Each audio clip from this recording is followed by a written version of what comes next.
What's up, everybody? Welcome to Podcast Now. I'm Alex, and in this video, I want to talk about how dark Spider-Man 2 can be. Now, hear me out here, because I want to talk about, I think, multiple different things. I mainly want to talk about, basically, the black suit, basically, Spider-Man, if this does happen, if he does get infected, or whatever you want to call it, just how dark of a character can he be, and then by design, by doing that, how dark can this game be, just in general? Because I think it can actually be kind of dark, and I want to go through that to see if that's even a good idea.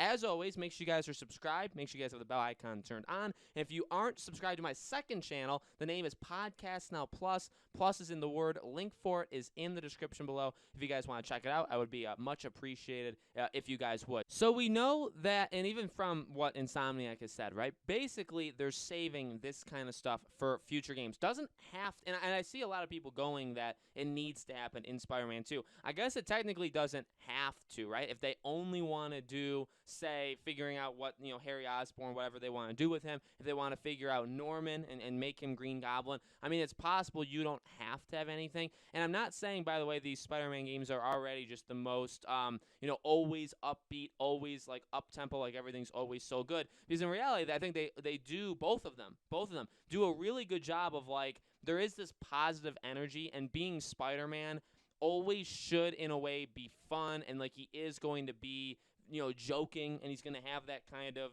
personality to him, but it can get pretty real sometimes, right? So the things with Doc Ock in 1, at the very end with Aunt May, even the stuff he goes through with MJ, like, it's not all perfect. They don't have the greatest relationship on planet Earth. There's emotion there for sure, but emotion kind of like both ways, where, there's been some bad things that have happened before. They're not on always the greatest terms, right? It's very up and down. And then you have Miles, who, I mean, you start him off in Spider-Man with his dad dying, and he doesn't have the most perfect life of all time. You have him in Miles Morales, where a lot of bad stuff happens to him. So that's kind of why I wanted to talk about this, because one of the things I have seen before is, like, well, again, like, how dark, and that is generally where I want to see how far they'll go, and we'll talk about that. That is a thing, but I do want to just make note that, these games haven't always been, like, just rays of sunshine all the time. You know what I mean? And that's important, because, you don't want a game to be overly depressing. And so, with that being said, there are some, I think, cool things you can do with the symbiote and with just,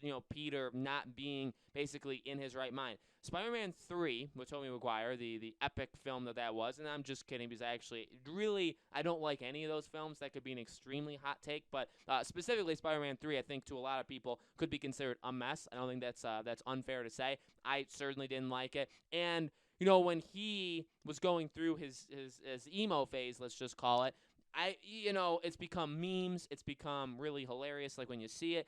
I don't necessarily think that means that he sold it well. You know what I mean? I don't necessarily, just because you're making fun of it, I don't really know if it, like, stuck. What I think it should be is really a tearing down of Peter Parker. That's, to me, what the symbiote represents, I guess. I'm no critic in that way. I can't get super philosophical on you guys, and I won't do that. But to me, again, like, it's not like all his relationships and the games are always, like, again, like, just really, really upbeat and, like, perfect. But he does have a lot of things going for him. And above all else, his kind of mental state and his personality kind of does get him through, and we're talking about Peter here, right? Gets him through a lot of stuff. Now, you do have Miles, and I guess you could say, well, if you did a Spider-Man 2, and we've talked about this before, right? Like, if you have a co-op kind of thing, or even like a GTA style where you can play as Peter, Peter is in Spider-Man, you can play as Miles as Spider-Man, and you can kind of just, like, drop in, drop out whenever you want, and you can drop in, and they'll just be swinging on the street, and then you take over for them, right? And then you're doing it. Depends on how they do it. It depends on, like, if they're going to be only able to do certain missions, right? If missions are only for one of them, or if it really is still, and hopefully it is kind of Peter's story where he gets, like, the bulk of the stuff. Like, that's important to talk about, because we don't know how that works. And if Peter is, again, infected, consumed, whatever word you want to use, with the symbiote, and he's basically lost his mind, he's gone down to the dark side there, they could supplement that negativity, that more, like, gothic, or, again, however you want to describe it. They could, reverse it with Miles. So it's like you're not always being very depressing. You're not always being angry with Peter. But I think it's important to show it, because again, especially like now, okay, there's been animated shows, there's been comics, there's been so many different things Spider-Man related throughout time. But in terms of, I guess as of now, like really good games, and in terms of the movies, it's never been done before, I think, in a good way, where we really show kind of that breakdown. I want to see that in a weird way. Like, I like Peter. I like who he is in these Spider-Man games. I think he's got, his head on his shoulders. I mean, like, he's a genuine, and he always should be, right? He's like a genuine good person, okay? So to see that kind of reverse and to push MJ, and that's another thing too, because MJ and him are cool now, right? He's kind of made friends with whoever he kind of needs to. Obviously there's some people that he hasn't exactly, but there's he's got like his group. He's got Miles looks up to him as whatever you want to say, like an older brother, like a mentor, though that's I guess the more important thing, but also as a friend. They're friends, right? And so to see that then possibly get just absolutely decimated because of that, I think would be super cool. So in terms of like how dark it would go, I'm not even talking necessarily about deaths. Deaths are always cool in video games depending on who they pick. I mean, I don't know if they would necessarily kill anybody off, right? We had that video a few weeks ago talking about if Peter would potentially die in future games. I think the answer is yes. I don't think it's in Spider-Man 2. I do think the answer is eventually I feel like he will reach the end of his story. But with that being said, there's a lot of his story left to be told. So I don't know if necessarily they would eliminate people from it, although Harry is a person that you definitely could, right? And he's got that connection too. I really feel like Spider-Man 2 can up that kind of game. I love the story of Spider-Man. I thought it was really good. I thought it had the right emotional cues. I didn't think it was perfect. I didn't think it was the best story I've ever seen in my life. I don't think it was the best story of 2018. I don't think it was the best story of the PS4. That's maybe where I differ from a lot of maybe you guys, maybe a lot of people that are like super, super into Spider-Man or diehards.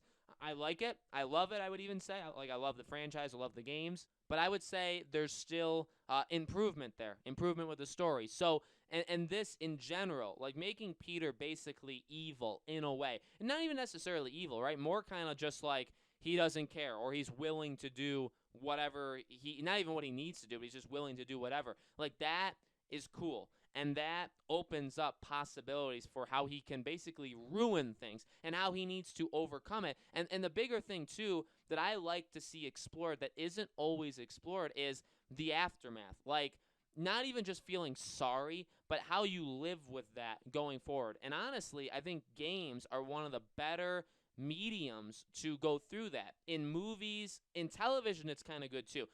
So television and games, if you go through something tragic, or say you as a character do something bad, well, okay, there's the time of like reckoning, there's a time of like getting through that, like in the moment, like reverse. So if you're like, say, possessed, or you're like evil in a game or a movie, or not a movie, a show, okay?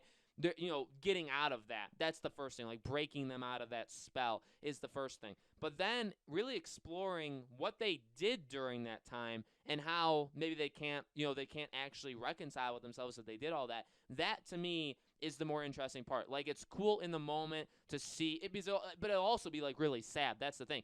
Like, if he pushes MJ away, or he does whatever he does where it like completely ruins that relationship, like, that's emotional. That's sad. That's gonna be a thing that hits you. And that's something that you can only get by doing, by the way, what they're doing. Because at the end of the day, like, they may have disagreements, and they may go back to the same thing where it's like, you're Spider-Man, I can't be with you because you're Spider-Man. Like, that's one thing, but him acting a certain way, because he'll still always be that kind-hearted, genuine person, right?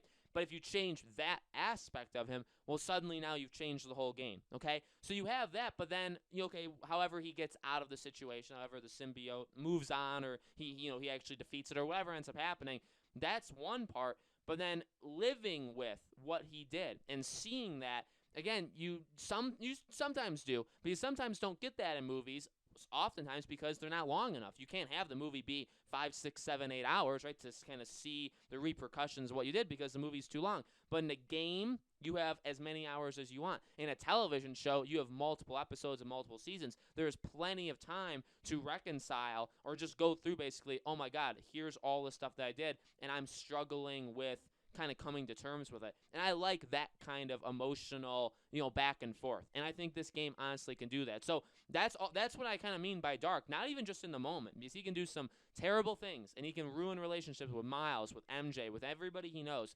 But then once that's over, the cool thing about a game is, like, you still can kind of be in that. Now, again, the issue is you don't want it to go too dark, because then it just gets overall depressing. However, I think they've maybe even inadvertently gotten themselves in a situation where they can avoid that, because they can just use Miles as a more, he's still in his right mind. You know what I mean? He still is kind of the beacon of hope when Peter no longer is, okay? And I think, honestly, I think that was planned, but I think that's a really good situation, because if you were just doing it with Peter, maybe it gets too depressing, maybe it gets too down. But I think there's loads, and this is just one, by the way, aspect of what they could do with Spider-Man 2. And I think, honestly, there's loads of potential there. So let me know, guys, in the comments below, what do you think? How do you think they'll use the symbiote? What do you think maybe Peter would do, if any of this happens, by the way? But let me know what you guys think about, the darkness that could come, basically, out of the second game. As always, make sure you guys are subscribed. Make sure you guys have the bell icon turned on. Again, if you aren't subscribed to my second channel, Podcast Now Plus,